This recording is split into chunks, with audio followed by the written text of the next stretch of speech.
Welcome to S6 news. నేను సుధా. బులెటిన్ల ముందుగా headlines.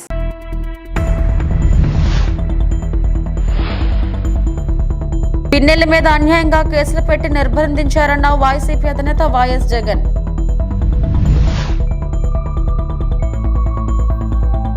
Railway Koduru పట్టణంలో ఘనంగా అల్లూరి సీతారామరాజు జయంతి వేడుకలు.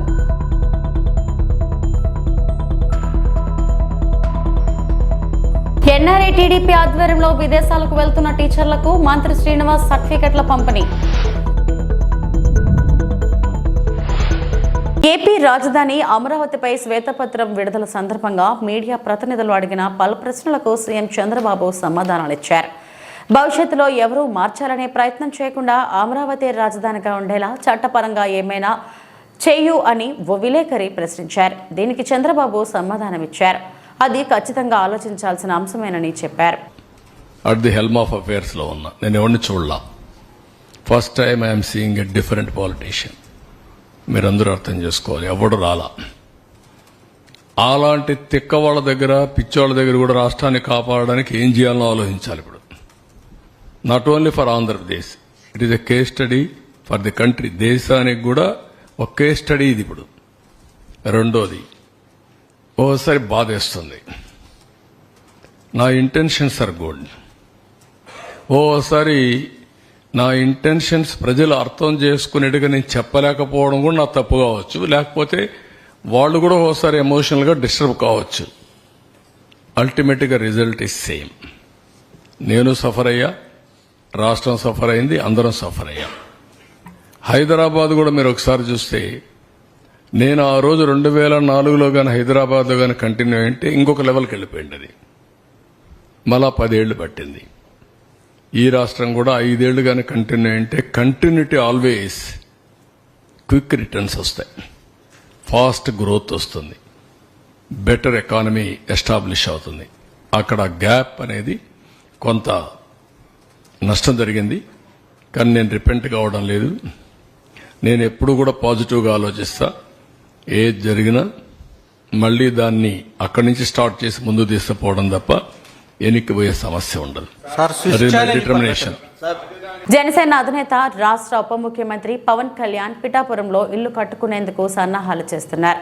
బుధవారం స్థలం కొని రిజిస్ట్రేషన్ చేయించుకున్నారు. పిఠాపురం మండలంలోని భోగాపురం ఇల్లింద్రాడ రెవెన్యూ పరిధిలో 1.44 ఎకరాలు, 2.08 ఎకరాలు 2 బిట్లు తీసుకున్నారు. బుధవారం మధ్యాహ్నం 1:30 నుంచి 2 గంటల మధ్యలో పవన్ కళ్యాణ్ పేరున రిజిస్ట్రేషన్ పూర్తయింది. ఇందులో 2 ఎకరాల స్థలంలో క్యాంప్ ఆఫీస్, మిగిలిన స్థలంలో ఇల్లు కట్టుకుని పిఠాపురం వాస్తవుడిగా ఉంటారని బహిరంగ సభలో ప్రజలకు చెప్పారు.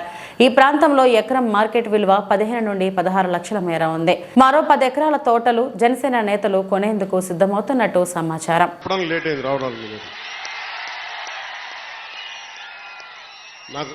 నాకు ఒక్కటే, నేను మీకు అండగా ఉండే వ్యక్తిని. నేను మీరు చూడండి, మీరు నాకు గుప్పిడంత గుండె బలం ఇస్తే నాకు, నేను హిమాలయ పర్వతాలనంత బలంతో తేజస్సుతోటి మన కూటమికే అండగా, విజయానికే మేమందరం అండగా పనిచేస్తాం. మీరు ఇచ్చిన స్ఫూర్తి. మీరు యువత ప్రతిసారి నలిగిపోతా ఉన్నారు. మన వెళ్తా అన్నా మాకు ఉద్యోగాలు లేవు, ఐటీ పరిశ్రమలు తీసుకురా అన్నా, మాకు పరిశ్రమలు తీసుకురా. ఇందాకెళ్తే దారి పొడవునా మాకు నీళ్లు రావట్లేదు. పక్కనే కేంద్రం మనకి గ్రాండ్ పథకంతో వచ్చే నీటి పథకాలు ఉన్నా కానీ పక్కనే 50 అడుగులు కూడా లేని పక్కనే ఉన్న గ్రామానికి నీళ్లు రావట్లా. వీటి వెనక కావాల్సింది అధికార యంత్రాంగాన్ని కొంచెం ప్రేమగా మాట్లాడి, బాధ్యతగా మాట్లాడి, గౌరవంగా మాట్లాడే పనిచేసే నాయకత్వం కావాలి. నేను అధికారులకి, మన నాయకులందరికీ ఒకటి చెప్పాను. నేను ప్రభుత్వ ఉద్యోగి కొడుకుని, ప్రభుత్వ ఉద్యోగులకి మేము గౌరవిస్తాం.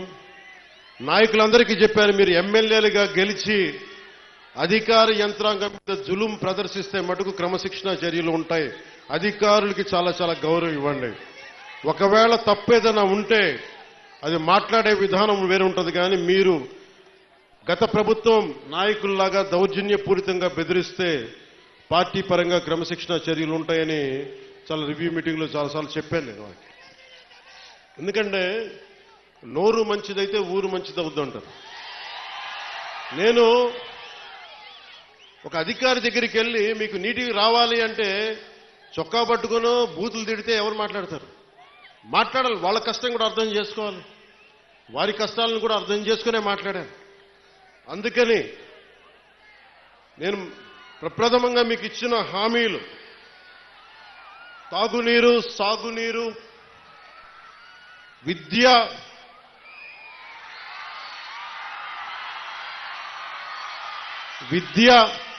వైద్యం, ఉపాధి అవకాశాలు.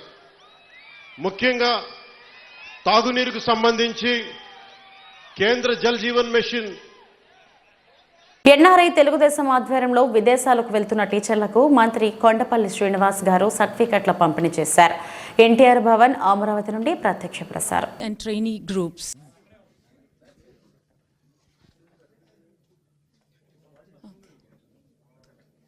ముందు నిలబడితే బాగా వస్తుంది.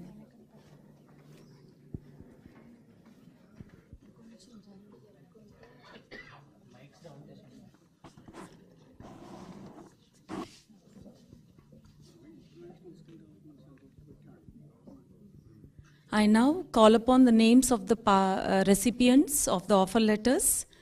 Saujanya Veeravalli,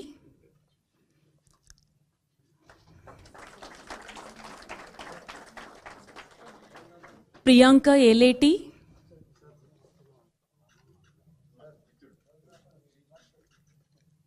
Aruna Parvataneni,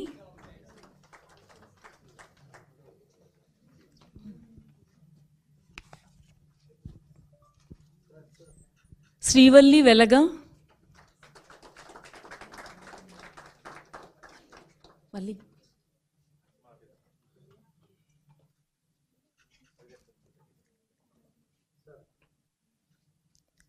Preeti Tirumal Reddy,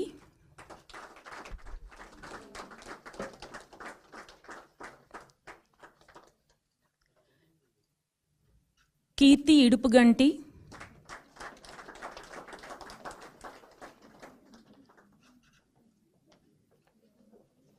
Durga Bhavani Merupula,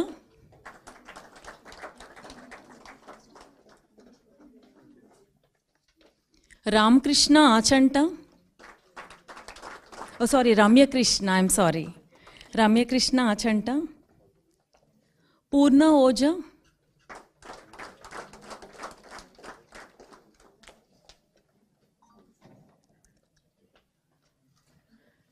Mr. Sebastian, please come this way. Come on to the days through the steps. Durga Bhavani Korrapati,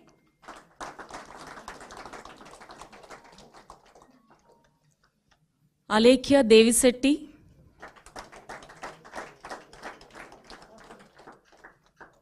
Bhagyaraju Kamatam,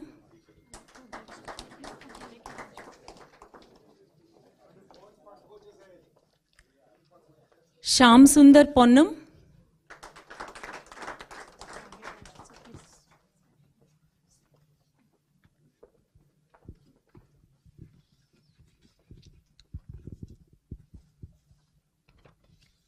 రాజధాని అమరావతిపై ముఖ్యమంత్రి చంద్రబాబు విడుదల చేసినది శ్వేతపత్రం కాదని, అది పచ్చపత్రం, వైఎస్ఆర్సీపీ ప్రభుత్వం మీద నీలాపి నిందాలు వేసే పత్రమని మాజీ మంత్రి ఆదిమూలపు సురేష్ అన్నారు. నిరాధార ఆరోపణలతో అభియోగాలు మోపుతూ 5 ఏళ్ల కాలంలో వైఎస్ఆర్సీపీ అమరావతి నిర్మాణాన్ని అడ్డుకుందంటూ అసత్య పత్రం విడుదల చేశారని మండిపడ్డారు. తాడేపల్లిలోని వైఎస్ఆర్ కాంగ్రెస్ పార్టీ కేంద్ర కార్యాలయంలో ఆయన మీడియాతో మాట్లాడారు. నిరాధారంగా, ఆధారాలు లేకుండా అభియోగాలు మోపుతూ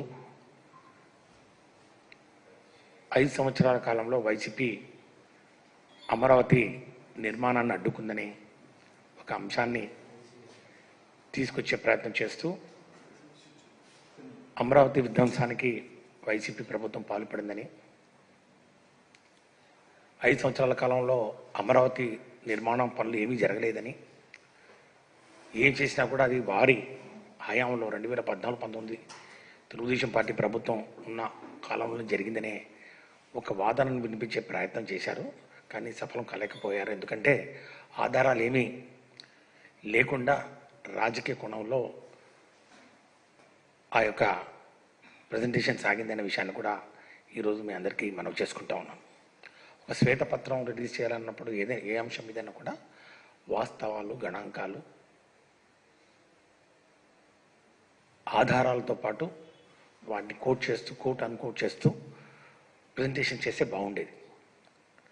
అందుకే ఈరోజు నేను వైసీపీ ప్రభుత్వం గత 5 సంవత్సరాల కాలంలో అప్పుడున్నటువంటి గౌరవ ముఖ్యమంత్రి వర్యులు శ్రీ వైఎస్ జగన్మోహన్ రెడ్డి గారు ఇప్పుడు ప్రతిపక్ష నేతగా ఉన్నారు. వారి హయాంలో అమరావతి నిర్మాణం వైసీపీ ప్రభుత్వం ఆకాంక్షించింది, కోరుకుంది. వైసీపీ ప్రభుత్వం జగన్మోహన్ రెడ్డి గారి నాయకత్వంలో 5 సంవత్సరాల కాలంలో ఖచ్చితంగా అనేక అంశాలను తీసుకోవడం జరిగింది, నిర్మాణాలను చేపట్టడం జరిగింది. ఒక ప్లాన్ ప్రకారం, అంటే గతంలో వారు ఏదైతే మొదలుపెట్టడం జరిగిందో smart city, Amaravati smart city కానివ్వండి, కోర్ క్యాపిటల్ కానివ్వండి, ఈ యొక్క ఆల్ ఇండియా సర్వీసెస్, అట్లాగే ఎమ్మెల్సీ క్వార్టర్స్ కానివ్వండి, అంటే అమరావతి గవర్నమెంట్ కాంప్లెక్స్ నిర్మాణం కానివ్వండి, రోడ్లు కానివ్వండి, ఇవన్నీ కూడా ముందుకు తీసుకోవడం జరిగిందనే విషయాన్ని ముఖ్యంగా తెలుగుదేశం పార్టీ ప్రభుత్వం తీర్చకుండా పోయినటువంటి అప్పులు ఏవైతే ఉన్నా, బకాయిలు అయితే అనేటివి వాటిని కూడా తీర్చే కార్యక్రమంలో కూడా పూర్తిగా చిత్తశుద్ధితోటి వైఎస్ఆర్ కాంగ్రెస్ పార్టీ ప్రభుత్వం పనిచేసిందనే విషయాన్ని అంకెలతోటి, ఆధారాలతోటి ఈరోజు చెప్పే ప్రయత్నం చేస్తానని చెప్పి కూడా మీ అందరికీ సవినయంగా మనవి చేసుకుంటా ఉన్నాం. దానికి ఒకటే నేను చెప్పదలుచుకున్నాను, ఒక్కసారి మనం గతంలోకి వెళ్ళాల్సినటువంటి అవసరం ఉంది. ఈ అమరావతి నిర్మాణం ఏదైతే ఉందో ఈరోజు మళ్ళా మేము నిర్మాణం చేస్తాం, పునర్నిర్మాణం చేస్తామని చెప్తా ఉన్నారు. ఇది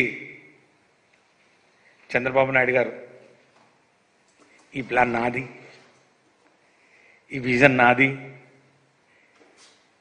అని చెప్పినటువంటి వ్యక్తి మరి అమరావతి కోసం, అమరావతి పూర్తి చేయడానికి వారు ఎందుకు పరిపూర్ణంగా ఖర్చు పెట్టలేకపోయారు? వారు పెట్టిన ఖర్చు ఎంత? వారు పెట్టిన బకాయిలు ఎంత? అసలు వారి హయాంలో ఏం జరిగింది అనే విషయం ఖచ్చితంగా రాష్ట్రపతులందరూ కూడా ఒకసారి నేను గుర్తు చేయాల్సినటువంటి అవసరం ఉంది. ఎందుకంటే అక్కడి నుంచి వాళ్ళు మొదలు పెడితే బాగుంటుందని చెప్పి నా యొక్క ఆలోచన విధానం. ఎందుకంటే దాంట్లో ఏం జరిగిందనే విషయం, ముఖ్యంగా ఆ ఇన్సైడర్ ట్రేడింగ్ అనేది ఏదైతే మేము చెప్పడం జరిగిందో దానికి వారు మన్యం వీరుడు అల్లూరి సీతారామరాజు జయంతి వేడుకలను చిత్తూరు జిల్లా కలెక్టరేట్లో ఘనంగా నిర్వహించారు. ఈ సందర్భంగా బీసీ వెల్ఫేర్ జిల్లా అధికారి రబ్బానీ భాషా, ఎస్టీ సంక్షేమ శాఖ అధికారి మూర్తి అల్లూరి సీతారామరాజు చిత్రపటానికి జిల్లా కలెక్టరేట్ హాల్లో పూలమాలలు వేసి ఘనంగా నివాళులు అర్పించారు. వారు మీడియాతో మాట్లాడుతూ పుట్టుకతో అల్లూరి సీతారామరాజు బీసీ అయినప్పటికీ గిరిజనుల కోసం ఆయన చేసిన సేవలు, త్యాగం చిరస్మరణీయమన్నారు. స్వతంత్ర సమరయోధుడు అల్లూరి సీతారామరాజు జయంతి శుభాకాంక్షలు తెలిపారు. కార్యక్రమంలో కలెక్టరేట్ అధికారులు పాల్గొన్నారు.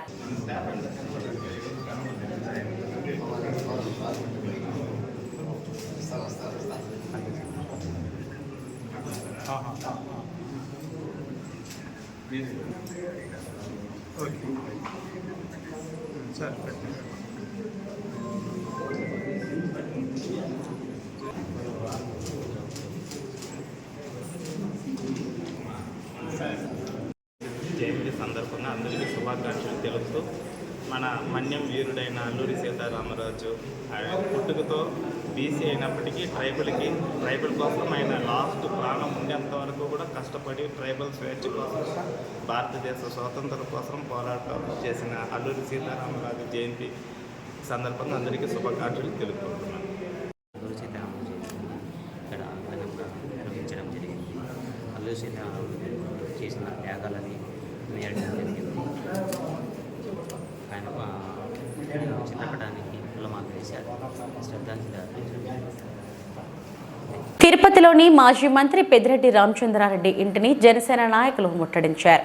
దీంతో ఉద్రిక్త పరిస్థితి నెలకొంది. పెద్దిరెడ్డి ఇంటికి మున్సిపాలిటీ నిధులతో రోడ్డు వేశారని ఆరోపిస్తూ జనసేన నాయకులు నిరసనకు దిగారు. దీంతో పోలీసులు పెద్దిరెడ్డి ఇంటి వైపు వెళ్లకుండా జనసేన నేతలను అడ్డుకున్నారు. మున్సిపాలిటీ అధికారులు 2 రోజుల్లో చర్యలు తీసుకుంటామని హామీ ఇవ్వడంతో ధర్నా విరమించారు.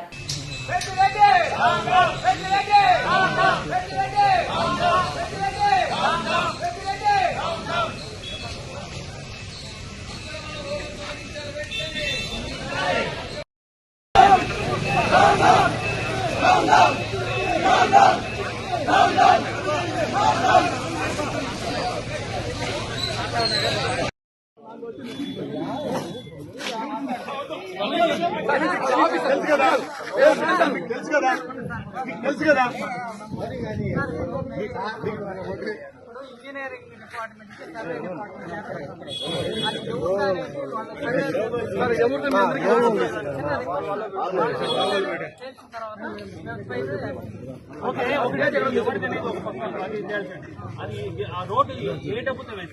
అదే సార్ ఇంజనీరింగ్ డిపార్ట్మెంట్ కూడా మేము నోట్ పెట్టున్నాం. వాళ్ళు కూడా వస్తారు అందులో. ఇంజనీరింగ్ డిపార్ట్మెంట్ ఎవరు అక్కడ రోడ్డు నిర్మించారు అంటేనే అది ప్రజలకు సంబంధించిన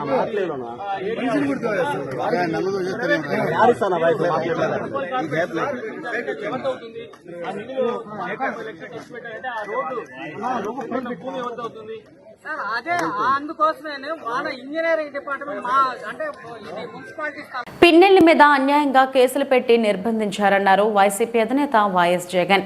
రాష్ట్ర వ్యాప్తంగా వైసీపీ నాయకులపై దాడులు చేస్తున్నారని ఆరోపించారు. నెల్లూరు సెంట్రల్ జైల్లో మాజీ ఎమ్మెల్యే పిన్నెల్లి రామకృష్ణారెడ్డిని పరామర్శించారు వైసీపీ అధినేత వైఎస్ జగన్. అనంతరం మీడియాతో సమావేశం ఏర్పాటు చేశారు. ఎన్నికల సమయంలో పెట్టిన కేసులో జ్యుడిషియల్ కస్టడీలో ఉన్న వైసీపీ మాజీ ఎమ్మెల్యే పిన్నెల్లి రామకృష్ణారెడ్డిని పరామర్శించేందుకు నెల్లూరు వచ్చారు వైఎస్ జగన్. పిన్నెల్లి రామకృష్ణారెడ్డి మీద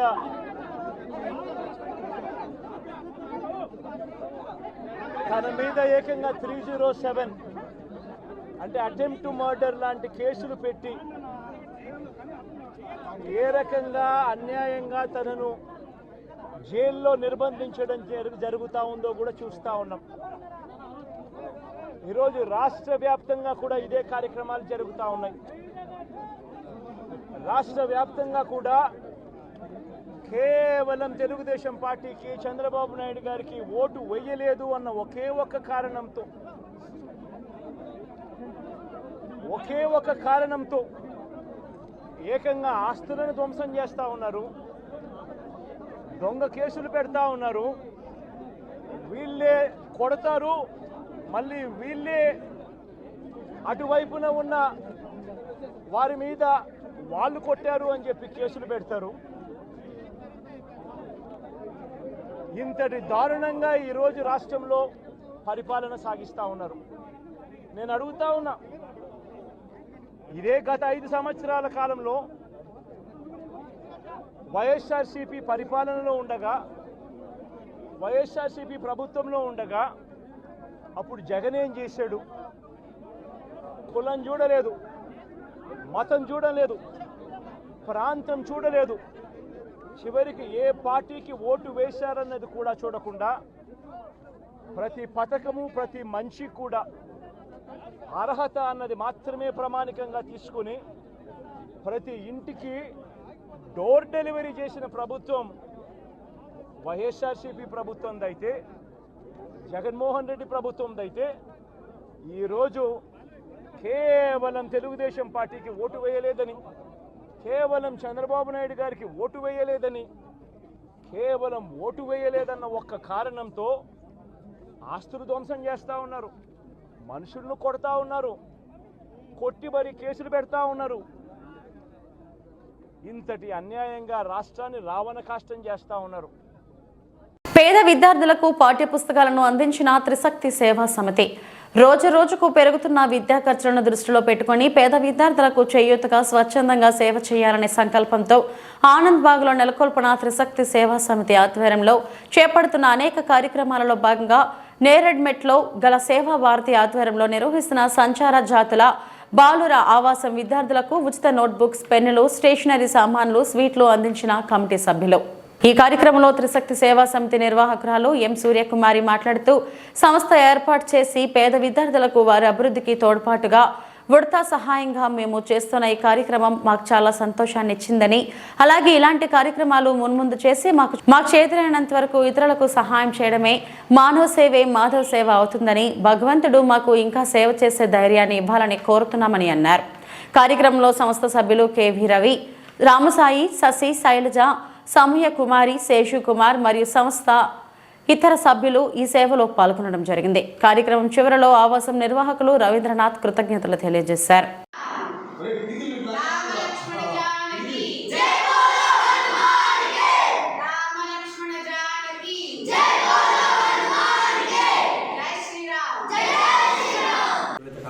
బీసీలకు కానీ, ఎస్సీలకు కానీ, ఎస్టీలకు కానీ ఏవి కూడా వీళ్ళకి అందవు. They are the most deprived community అనమాట. కాబట్టి వాళ్ళకు కూడా ఏదైనా చేయాలి అనే ఉద్దేశంతో సేవా భారతి వాళ్ళు సంచార జాతుల పిల్లలు తీసుకొచ్చి దాదాపు 30 మంది పిల్లలు ఇక్కడ మనం చేస్తున్నాము. వీళ్ళందరూ కూడా నేరేడ్పేట గవర్నమెంట్ స్కూల్లో జాయిన్ చేశాము. వీళ్ళందరూ కూడా తరతరాలుగా చదువు ఉండదన్నమాట. వీళ్ళందరూ కూడా సంచారం చేస్తూ మన ధర్మాన్ని, దేశాన్ని కాపాడుతూ ఉండేవారు వీళ్ళందరూ. కాబట్టి ఇక్కడ ఇటువంటి ఆవాసం 2 సంవత్సరాలు అయింది. ఆ ప్రతి సంవత్సరం కూడా ఒకరు దాతలు వచ్చి వాళ్ళు చేస్తుంటారు. గవర్నమెంట్ నుంచి మనకేమీ కోఆపరేషన్ ఏం లేదు. లాస్ట్ టైం కూడా త్రిశక్తి సేవా సమితి వాళ్ళు అందరికీ ఇచ్చారు. ఎందుకంటే అన్ని దానాల కంటే విద్యాదానం గొప్పది అంటారు. పిల్లలందరూ కూడా చదువుకొని పెద్దవాళ్ళు అయిన తర్వాత దానికంటే సార్థకత ఏముంటుందని స్వామి వివేకానంద చెప్పినట్టుగా they alone live who live for others, the rest are more dead than alive అంటారు. సొంత లాభము కొంత మానకు, పొరుగు వారికి తోడ్పడవై, దేశం అంటే మట్టి కాదు, ఈ దేశం అంటే మనుషులు అన్నట్టుగా వారు కూడా కొంత తీసుకుని మనం కూడా మనకే కాకుండా సమాజానికి, దేశానికి కూడా మనం చేద్దామనే ఉద్దేశంతో ఇక్కడికి వచ్చారు. వారందరికీ కూడా సేవా భారతి తరఫున, ఈ సంచార జాతుల బాలుల ఆవాసం తరఫున ధన్యవాదాలు తెలుసుకుంటున్నాను. అమ్మ తప్పకుండా రండి. 30 మంది పిల్లలు ఉన్నారు. మీరందరూ కూడా మీకు తోడ్పాటు అందించవలసిందిగా కోరుకుంటున్నాను. కుమార్ గారి ఆధ్వర్యంలో ఈ బుక్స్, వారికి బట్టలు, అలాగే పెన్సిల్స్, పెన్నులు, చాక్లెట్స్ ఇవన్నీ ఉంటుంది. దీంట్లో ఎటువంటి స్వార్థం కానీ ఏమీ లేదు. ఇక్కడ అందరూ కూడా వాలంటీర్గా చాలా చక్కగా చేస్తున్నారు. వచ్చిన వారందరికీ ధన్యవాదాలు. అలాగే మాకు సహకరించిన వారందరికీ కూడా ధన్యవాదాలు తెలియజేస్తాము. ఇది నేరేడ్పేట క్రాస్ రోడ్స్ దగ్గరగా ఉంది. ఈ ఆర్గనైజేషన్ని సేవా భారతి వాళ్ళు నిర్వహిస్తున్నారు. ఇప్పుడు మా సంస్థ పేరు త్రిశక్తి సేవా సమితి. ఈ సంస్థ వాళ్ళు ఎన్నో సంవత్సరాలుగా సహాయపడాలనే ఉద్దేశంతో ఇలా బాలుర హాస్టల్స్, బాలికల హాస్టల్స్, చదువుకునే విద్యార్థులు ముఖ్యంగా, అలాగే విద్యార్థులకే కాకుండా ఇతర మన జనజాతి కూడా ఎక్కడైతే నీడ్ ఉంటుందో, ఎక్కడైతే అవసరం ఉంటుందో వాళ్ళ దగ్గరికి వెళ్ళి ఈ త్రిశక్తి సేవా సమితి మేమున్నామంటూ ముందుకు వచ్చి చేతనైనంత యథాశక్తి సాయం చేస్తూ ఉన్నారు. అది సహాయం అనకూడదు, మానవ సేవే మానవ సేవే మాధవ సేవ అనే దృక్పథంతో ముందుకు వెళుతున్నారు. సూర్యకుమార్ గారు, రవి గారు, సాయి గారు, ఇంకా మహిళా సభ్యులు వీళ్ళందరూ కూడా ఉన్నారు. శైలజ గారు, మీ పేరు శశి గారు, ఇలా ఇక్కడ ఉన్నవాళ్ళ సమయకు మంచి కార్యక్రమం ఏర్పాటు చేసుకుని ఇలా చేస్తూ ఉంటారు. ఆర్థిక సహాయం కానివ్వండి, బుక్స్ డిస్ట్రిబ్యూషన్ కానివ్వండి, ఏదైనా వస్తు సహాయం కానివ్వండి యథాశక్తి చేస్తూ ఉంటారు. మరి ఈ రోజుల్లో ఇటువంటి సేవా కార్యక్రమాలు చాలా స్వార్థ చింతన లేకుండా చేయడమే చాలా అరుదుగా జరుగుతుంది. అలాంటి సంస్థల్లో మా సంస్థ కూడా ఒకటి. ఇంకా మిగిలిన పెద్దవాళ్ళు కూడా మాట్లాడతారు ఈ విషయం. ఈ వార్తలు ఇంతటితో సమాప్తం. నమస్తే.